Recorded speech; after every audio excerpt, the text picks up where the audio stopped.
വിഷ്ണു കരുനാഗപ്പള്ളിയിൽ നിന്ന് എന്നോടൊപ്പം ചേരുന്നു. വിഷ്ണു, ഹലോ. ഈ തിരുവനന്തപുരത്ത് തമ്മിലടിയാണോ വിഷ്ണു? എന്താ തോന്നുന്നു? എന്റെ പൊന്നു ചേട്ടാ, ജയകൃഷ്ണൻ മാഷെ അറിയോ ചേട്ടന്? ഞങ്ങളുടെ ബലിദാനിയാണ്. അതേപോലെ ആയിരക്കണക്കിന് RSSകാർ ഇവിടെ കൊല്ലപ്പെട്ടിട്ടുണ്ട്. ആര് സ്ഥാനമാനം നോക്കിയിട്ടല്ല BJPയിലും RSSലും ഒന്നും പ്രവർത്തിച്ചു തുടങ്ങിയത്. ഞങ്ങൾ രാഷ്ട്രത്തിന് വേണ്ടി കുടികൊള്ളുന്നവരാ. അങ്ങനെയുള്ള പ്രവർത്തകരാണ് ഞങ്ങൾക്കുള്ളത്. ഇപ്പൊ അവര് ഇറങ്ങിപ്പോയാലും ഞങ്ങൾക്കൊന്നും പറയാനില്ല.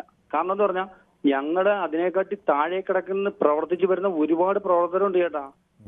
ഞങ്ങൾ കഷ്ടപ്പെട്ട് വളരുന്ന ഈ പ്രസ്ഥാനം, ഞങ്ങൾ സ്വർണം കക്കാൻ നടന്നിട്ടുള്ളത് അറിയാമോ?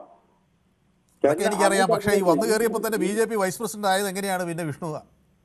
ചേട്ടാ, ഞങ്ങൾ കൊടുക്കുന്നത് വേണേ വാങ്ങിക്കട്ടെ, അല്ലാതെ അതിനെക്കാട്ടി താഴേക്ക് പ്രവർത്തിച്ച് കഷ്ടപ്പെട്ട് വരുന്നവരുണ്ട്. ആളുകൾക്ക് മുകളിലേക്ക് ഇത്തരം വൈസ് പ്രസിഡന്റുമാർ പ്രതിഷ്ഠിക്കപ്പെടുമ്പോ അവർക്ക് സ്വാഭാവികമായി തോന്നില്ലേ, ഇന്ന് വൈസ് പ്രസിഡന്റ് തന്നു, നാളെ മേയർ തരും, മറ്റന്നാൾ മറ്റൊരു ഗവർണർ തരും എന്ന് തോന്നൂലേ? താഴേക്കിടയിൽ നിന്ന് പ്രവർത്തിക്കുന്ന ആർക്കും ഞങ്ങൾക്ക് അങ്ങനെ തോന്നാറില്ല. ഞങ്ങൾ സ്ഥാനമാനം നോക്കിയല്ല വരുന്നത്. പിന്നെ ഈ ശ്രീലേഖ IPS വന്നപ്പം ഇവരിങ്ങനെ ഒരു അഭിമുഖം കൊടുക്കാനുള്ള കാരണം എന്താണ്? പോടാ പുല്ലേ എന്ന് പറഞ്ഞ് ഇറങ്ങിപ്പോകാൻ പറ്റില്ലല്ലോ. ജനങ്ങൾ വോട്ട് ചെയ്ത് ജയിപ്പിച്ചില്ലേ, അവരോടൊരു പ്രതിബദ്ധത ഇല്ലേ എന്ന് പറഞ്ഞാണ് അവർ നിൽക്കുന്നത്. അത് വേണമെങ്കിൽ ഇറങ്ങിപ്പോയിക്കോട്ടെ, ഞങ്ങൾക്ക് വിഷയമില്ല. ഞങ്ങള് നരേന്ദ്രമോദിയെയും അമിത്ഷായും മാത്രമേ വിജയിപ്പിക്കാൻ ഞങ്ങളുടെ മനസ്സിലുള്ളൂ. അല്ല ഇവരാരും ഞങ്ങൾ നേതാക്കന്മാരായിട്ട് അംഗീകരിച്ചിട്ടുമില്ല. ഞങ്ങൾ ഞാനീ സ്ഥാനമാനത്തിന് നിൽക്കുന്ന ആളല്ല. ഞാൻ ഒരു പ്രവർത്തനാ, ഈ പ്രൗഢശാഖ പ്രവർത്തിക്കുന്നവനാ. ഞാൻ ജോലി കഴിഞ്ഞ് വന്ന് പോകുന്ന എന്തിനാണെന്നറിയാം, എന്റെ ലക്ഷ്യം മാത്രമേ ഉള്ളൂ. അല്ലാതെ ഈ സ്ഥാനമാനത്തിന് വേണ്ടി ഒരു പഞ്ചായത്ത് മെമ്പർ ആവാനും വേണ്ടി പെണ്ണുമ്പിള്ളെ പറഞ്ഞ് മതിൽ പിടിക്കാൻ പറഞ്ഞ് വിടുന്ന പാർട്ടിയിലുള്ള അംഗമല്ല ഞങ്ങള്. ഞങ്ങളങ്ങനെ വിടത്തുമില്ല. ഞങ്ങൾക്ക് ഇവിടെ കുടുംബശ്രീ ഉണ്ടോ ചേട്ടൻ കണ്ടിട്ടുണ്ടോ? ഞങ്ങളാരും ഞങ്ങളുടെ ഭാര്യമാരെ വിടുന്നുണ്ടോ? സ്ഥാനമാനങ്ങൾക്ക് വേണ്ടി പഞ്ചായത്തിലെ ആനുകൂല്യങ്ങൾക്ക് വേണ്ടി ഞങ്ങളാരും പോത്തില്ല. അല്ല, കുടുംബശ്രീയിലെ ആളുകൾക്ക് എന്താണ് കുഴപ്പം? അവര് സ്വയം ഒരു സഹായ സംഘം രൂപീകരിക്കുന്നു, അവർ പ്രവർത്തിക്കുന്നു, ജോലിയെടുക്കുന്നു, അഭിമാനത്തോടു കൂടി ഈ നാടിന്റെ മുന്നിൽ നിവർന്നു നിൽക്കുന്നു. അവർക്ക് എന്താണ് കുഴപ്പം? പാർട്ടി സമ്മേളനത്തിന് പോകുന്ന ചേട്ടൻ കണ്ടിട്ടുണ്ടോ? ഈ തൊഴിലുറപ്പുകാരെ വിളിച്ചോണ്ട് പോകുന്നുണ്ടോ?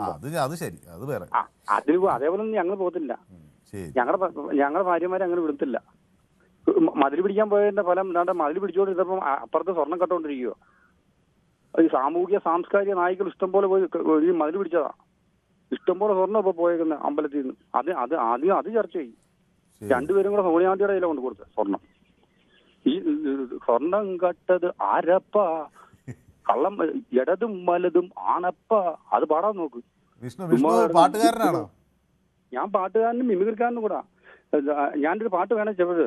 പാതിരവായൊരു നേരം ശബരിമലയിൽ പോയി സ്വർണമെല്ലാം കട്ടെടുത്തു ചെമ്പാക്കിയ നേരം ഇടതനും വലതനും.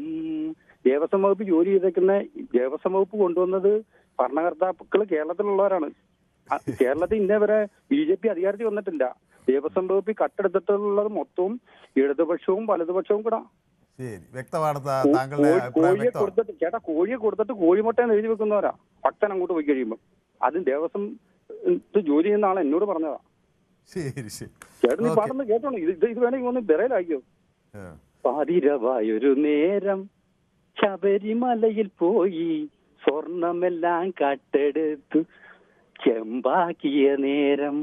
ഓ ഓ ഈ സമയം നമ്മുടെ ഈ ഇത് അമ്പലത്തിൽ കാവലിക്കുന്നവർ ഉറങ്ങുവാ. വാസുവാകത്ത് ഇനി ആരൊക്കെ അകത്ത്. ഈ അടുത്ത തെരഞ്ഞെടുപ്പ് വരുമ്പോഴത്തേക്കും ഒരു പെണ്ണ് കേസ് വേണമെങ്കിൽ നമ്മുടെ ഗവൺമെന്റ് കൊണ്ടുവരും, ഏതെങ്കിലും ഒരു നേതാവ്. അപ്പൊ പിന്നെ എല്ലാവരും അങ്ങോട്ടങ്ങ് പോയിക്കോളും. വ്യക്തമാണ് താങ്കളുടെ അഭിപ്രായം. ഏതായാലും മറ്റാളുകൾ കൂടി കാത്തു നിൽക്കുന്നുണ്ടോ? പാട്ടൊക്കെ കൊള്ളാം. ഞങ്ങൾ സ്ഥാനമാനങ്ങൾക്ക് വേണ്ടി ഇരിക്കുന്നതല്ലേ ചേട്ടാ. ഞാൻ RSSകാരൻ തന്നെ കേട്ടോ. അപ്പം